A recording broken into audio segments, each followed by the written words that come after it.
விளக்கேற்றுவது ஒரு ஆன்மீக வழிபாடு மட்டுமல்ல, நேர்மறை ஆற்றலை வரவேற்கும் ஒரு புனிதமான செயலாகவும் கருதப்படுகிறது. ஆனால் பலர் தெரியாமல் சில தவறுகளை செய்கிறார்கள். இன்று அந்த தவறுகளை பற்றி பார்க்கலாம்.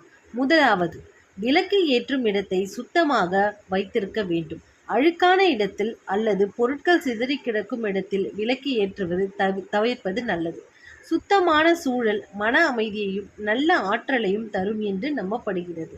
இரண்டாவது, விளக்கை ஏற்றும் நேரம் பொதுவாக காலை சூரிய உதிக்கும் நேரத்திலும் மாலை சூரியன் அஸ்தமன நேரத்திலும் விளக்கை ஏற்றுவது சிறப்பானதாக கருதப்படுகிறது. குறிப்பாக மாலை நேர விளக்கு ஏற்றுவது வீட்டிற்கு அமைதியையும் நிம்மதியையும் தரும் என்று கருதப்படுகிறது. மூன்றாவது, அணைந்து போன அல்லது பழைய திரியை மீண்டும் மீண்டும் பயன்படுத்துவது தவிர்க்க வேண்டும். புதிய திரியை பயன்படுத்துவது வழிபாட்டின் தூய்மையை குறிக்கும் என்று பலர் நம்புகிறார்கள்.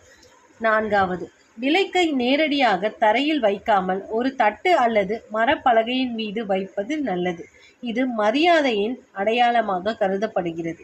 ஐந்தாவது, விளக்கு ஏற்றும் போது கோபம், பதட்டம் அல்லது எதிர்மறை எண்ணங்களுடன் ஏற்றாமல் அமைதியான மனதுடன் இறைவனை நினைத்து பிரார்த்தனை செய்வது முக்கியம். நம் மனநிலையையும் வழிபாட்டினையும் ஒரு பகுதியாகவே கருதப்படுகிறது.